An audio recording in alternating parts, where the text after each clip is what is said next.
Having introduced this rather new way of looking at movement, we've contrasted the notion of control with the notion of coordination. And in studying coordination, we've now recognized something else, which is that the constraints that limit the space of possible actions are crucial, play a crucial role in determining which coordinative pattern emerges. Now, the body, as we've seen, has very many degrees of freedom. It's capable of all kinds of things. But in its interaction with a specific environment, coordinated movement emerges out of all those possibilities. That suggests that the body is flexibly reorganizing as it goes about its business, bringing its various parts to bear, in forming one kind of organization, or a machine, if you like, that serves one purpose, and then flexibly removing those constraints that organize the body in this way, and then bringing it back into new forms of coordination. This is not the vision of a puppeteer. Our informal notions of control do not map onto the relationship between the brain and the body here. So it won't help us to think of the brain as a puppeteer, but it will help us to think of how patterns of joint organization emerge under the right conditions. So if the body is organized for locomotion, or for walking, for example, then all the parts are working towards this goal. That means you've become a kind of a machine, but it's not a deterministic machine. It's specific to this purpose, locomotion. And when you stop locomoting, then you will go and do different things. So it's assembled on the fly, flexibly assembled. And the resulting organization of body parts is more, cannot be attributed to the brain, or even to the brain and the muscles, or even to the brain and the whole body. But it's the brain and the body, or rather just the body, in a specific context. And the resulting organization is simpler in many ways than its component parts. It has less degrees of freedom. So when you're walking, you can walk faster or you can walk slower. Although your legs are capable of many other forms of organization, you can hop, skip, kick, do silly things with your legs. While you are walking, your legs collectively are much simpler than this. There's a technical term that has arisen within the field of coordination dynamics, or sometimes the field of action theory. Movement science hasn't got sharp boundaries. We refer to this assembly of parts towards a coordinated movement which serves a purpose as a coordinative structure, or a synergy. Now, synergy is a term that's also used in business, so I think I prefer coordinative structure. But I hope you see what's going on is that as you go about your daily business and you engage in various tasks, you assemble body parts and tools and so on into specific task-specific devices which serve the goals of plucking, picking, scratching, catching, throwing, scrubbing. Now you can see we're moving slowly from the notion of movement to the notion of behavior, because behavior includes these purposes, and the purpose of goal-directed activity is well represented in this idea of a coordinative structure. And we mentioned one word that is important here. When we place the correct constraints in place, the coordination emerges. And that seems a bit magic. So we've got multiple components, each of which has many degrees of freedom. But under the appropriate constraints, we see the emergence, the production, the sudden appearance of a pattern. This notion of emergence is very, very important in studying the natural world. A good example is a tornado. Nobody designs a tornado, nobody controls a tornado, but under the right atmospheric conditions, the tornado is a pattern that emerges. Because this field is rather heavily laced with jargon, as most scientific fields are, I'd like to provide you with an example of emergence that will serve you well, because it will cut through the jargon and help you to remember the concepts. Look at these puppies. Spotty pinwheel.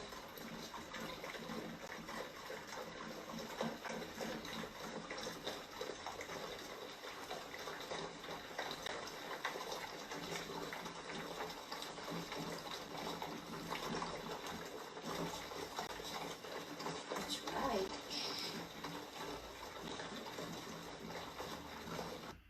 Okay. So we have, what, 6 puppies. Those are energetic driven components. Each of those is self-driven, has its own sort of energy source, and they're excitable little creatures. And in the presence of the appropriate constraints, and the constraint here is the circular feeding dish, it's enough to bring these components together in the presence of that constraint to produce something quite magical, which is that pinwheel pattern. The pinwheel is perfectly real. Nobody designs it, nobody controls it. It emerges when the correct energetic components are allowed to interact in the presence of appropriate constraints. So those puppies will help you to remember the 3 important elements here. The puppies are components, the circular feeding dish is a constraint, and the pinwheel is the emergent pattern. So we're going to see an example now from early work by Scott Kelson on coordination among the limbs, so just 2 hands. And this should serve to bring home how fruitful this approach is to understanding emergent movement patterns.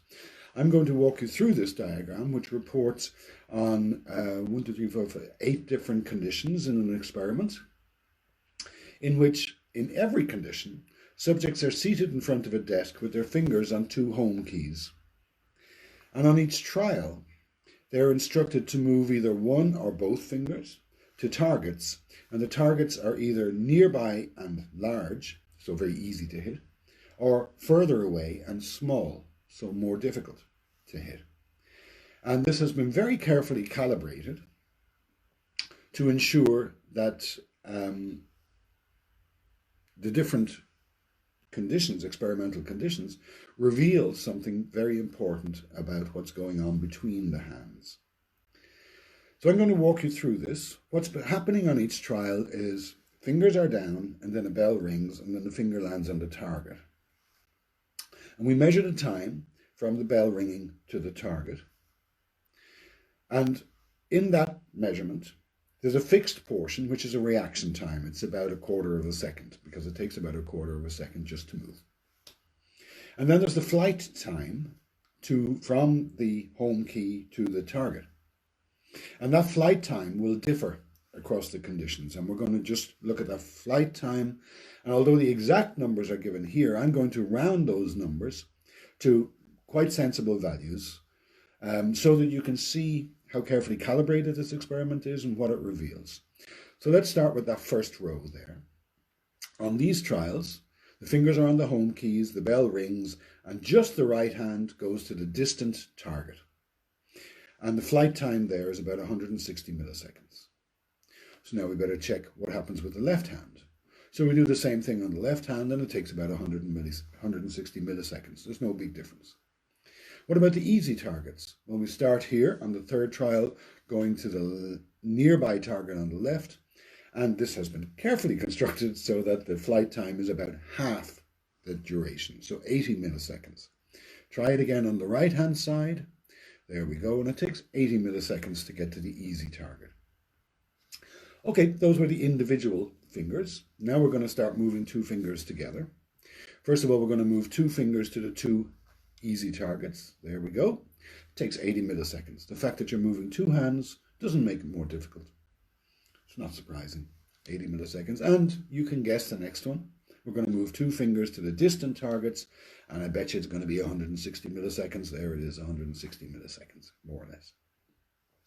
The only interesting conditions here are the ones in which we combine the nearby target for one hand with the distant target for the other hand. What do you think? Will the hand going to the nearby target take 80 milliseconds and the hand going to the distant target take 160 milliseconds? No. So here we go. On one side, what we find is both hands take 160 milliseconds, even though only one of them is going to the distant target. The other one is going to the nearby target. Try it in the other possible combination, left hand to easy, right hand to distant, and the same again, 160 milliseconds. I said those two conditions are the only interesting ones because they reveal something about the non-independence that arises among the hands in performing this task. The nearby targets individually require 80 milliseconds to reach. The distant targets require 160. But when we combine those two, we find both hands need 160 milliseconds. So the two hands are not independent of each other, and the task set to one hand influences what happens to the other. So the two hands are working together in synergy as a coordinative structure, as it were. When we view the movement data from one of these trials, one of those mixed trials, we can see the two hands are completely locked together in time. So at the top here, you see the movement trajectory, the distance traversed. The top plot shows the hand moving to the difficult target, and the bottom plot shows the hand moving to the easy target. So we can see that they leave and arrive at the same time. Now, an interesting way to look at these data is to take the top plot, which is position over time, and look at speed over time.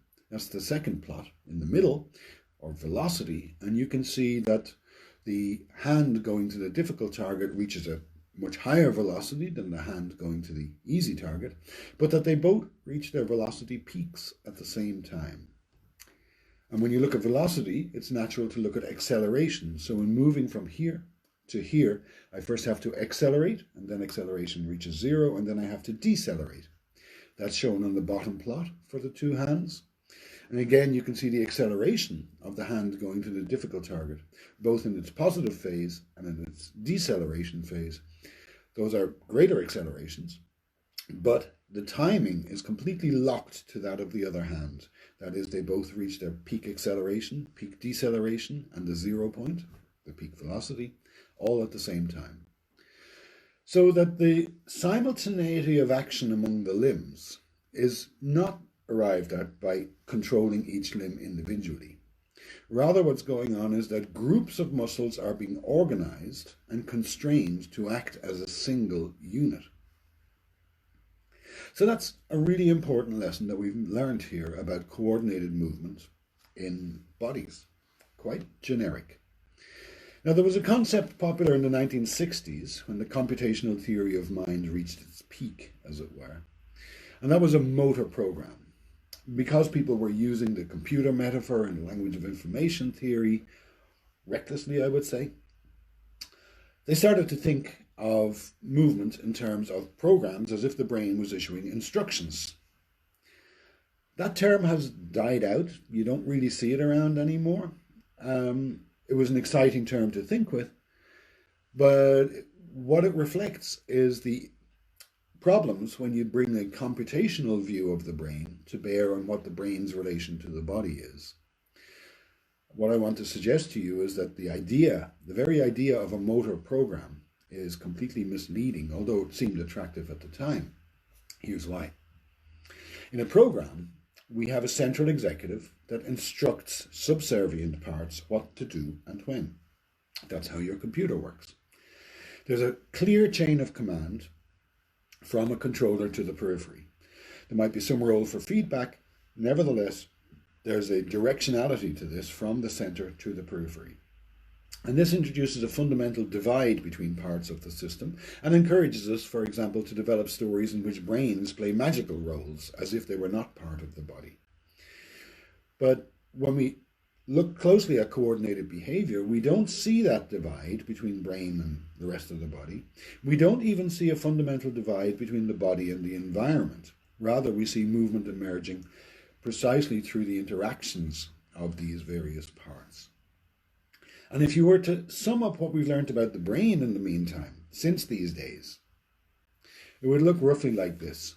In the last 50 years, we've gone from thinking of the brain as being something like a sequential processor, taking input and generating output, to realizing that the brain doesn't look like that. The brain is massively interconnected.